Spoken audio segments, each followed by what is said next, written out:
जय माता त्रिपुर सुंदरी की। स्वागत है आप सभी का मेरे Hariom Sharma money tips channel पर। आज मैं आपको गुप्त नवरात्रों के तीसरे दिन की कथा सुनाऊंगा। यानी तीसरा जो दिन होता है वह माता त्रिपुर सुंदरी का होता है। देवी भागवत के अनुसार माता त्रिपुर सुंदरी के 3 रूप बताए गए हैं। भारत में स्थित देवी शक्ति के 51 शक्तिपीठों की महिमा अपार है। इनके दर्शन मात्र से भक्तों के सभी कष्ट दूर हो जाते हैं। इन 51 शक्तिपीठों में से एक त्रिपुर सुंदरी को तंत्र साधना की देवी कहा जाता है। कहते हैं कि जब तक माता त्रिपुर सुंदरी की पूजा ना की जाए तब तक सफलता नहीं मिलती। माता त्रिपुर सुंदरी हमारी हर मनोकामना पूरी करती हैं।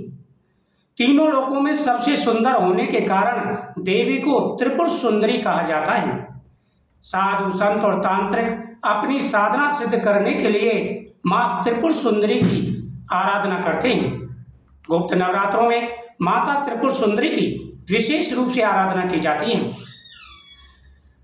माता त्रिपुर सुंदरी की जब तक पूजा न की जाए तब तक व्यक्ति को सुखों की प्राप्ति नहीं होती। बताते हैं कि देवी त्रिपुर सुंदरी अपने अलौकिक सौंदर्य के लिए जानी जाती हैं। त्रिपुर सुंदरी का अर्थ है तीनों लोकों में सबसे ज्यादा सुंदर।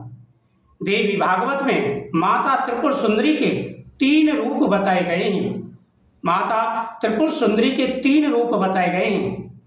बाल रूप को बाला, किशोर रूप को शोषणी और यौवन रूप को ललिता कहते हैं। माता त्रिपुर सुंदरी को मीनाक्षी, कामाक्षी, शताक्षी, कामेश्वरी के नाम से भी जाना जाता है। अपनी 16 कलाओं के ज्ञान के कारण भी देवी त्रिपुर सुंदरी को शोषणी कहते हैं। मार्गशीर्ष महीने की शुक्ल पक्ष की पूर्णिमा को त्रिपुर सुंदरी माता का जन्मदिन मनाया जाता है। माता त्रिपुर सुंदरी की पूजा करने से अकाल मृत्यु का भय दूर होता है। अगर आपके ऊपर हमेशा परेशानी आ रही है, घर में सुख और शांति नहीं है, तो आपको माता त्रिपुर सुंदरी की पूजा अवश्य करनी चाहिए। सबसे पहले माता को पुष्प समर्पित करें, माता के सामने दीपक जलाएं, माता को भोगी समर्पित करें और उसके बाद में नैवेद्य जब समर्पित कर दें तो आप माता के सामने दीपक जलाकर के इस कथा का श्रवण करें। पौराणिक कथा के अनुसार देवी सती की मृत्यु के दुख में भगवान शिव के ध्यान मग्न रहने के कारण तीनों लोकों के कार्यों में रुकावट होने लगी। जब माता सती ने शरीर त्याग दिया था पिता के अपमान के कारण, क्योंकि राजा दक्ष ने भगवान शिव का अपमान किया था, तो माता सती ने अपना शरीर त्याग दिया था। तो भगवान शिव जो है अपनी शुद्ध बुद्ध भूल गए थे। इससे तीनों लोकों में हाहाकार मच गया, तीनों लोकों के सभी कार्य रुक गए। तब सृष्टि के हित के लिए इंद्रदेव ने कामदेव को शिव का ध्यान भंग करने के लिए भेजा। कामदेव ने शिव पर फूलों का बाण चलाया, जिससे शिव का ध्यान भंग हो गया। जब भगवान शिव ध्यान अवस्था में चले गए तब इंद्रदेव ने सृष्टि की रक्षा के लिए कामदेव को भगवान शिव की तपस्या को भंग करने के लिए भेजा। इससे शिव क्रोधित हो गए और अपने तीसरे नेत्र से कामदेव को भस्म कर दिया। उसी दौरान शिव के एक गण ने कामदेव की भस्म से पुरुष की आकृति बनाई। उस आकृति को भाण नाम दिया। शिव के क्रोध के बने होने के कारण भाण में राक्षसों के गुण थे। भाणासुर ने अपनी राक्षसी शक्तियों से सर्वलोक पर अत्याचार करना प्रारंभ कर दिया। जब कामदेव भस्म हो गया तो वहां पर शिव के गण ने उसकी राख से एक राक्षस की आकृति बना दी, जिसे भाण नाम दिया, और वह भाणासुर हो गया, जिसने देवताओं को परेशान करके रख दिया। पूरी सृष्टि पर हाहाकार मचने लगा, त्राय त्राय मचने लगी।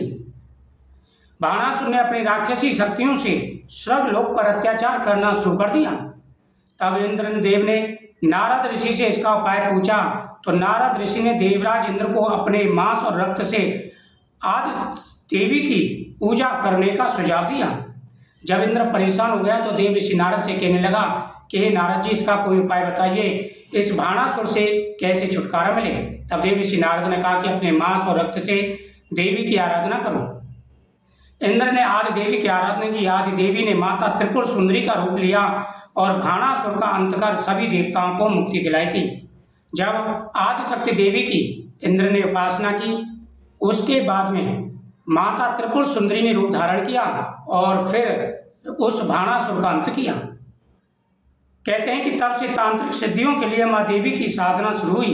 भगवान शिव की नाभि पर कमल पुष्प पर बैठी देवी त्रिपुर सुंदरी की सच्चे मन से आराधना करने से सभी प्रकार की मनोकामनाएं पूरी हो जाती हैं। माता त्रिपुर सुंदरी की पूजा करने से हर प्रकार के मनोरथ पूरे हो जाते हैं। तो आप इस कथा को जरूर सुनें, माता त्रिपुर सुंदरी की पूजा करें, आपकी हर मनोकामना पूरी होगी। जय माता दी।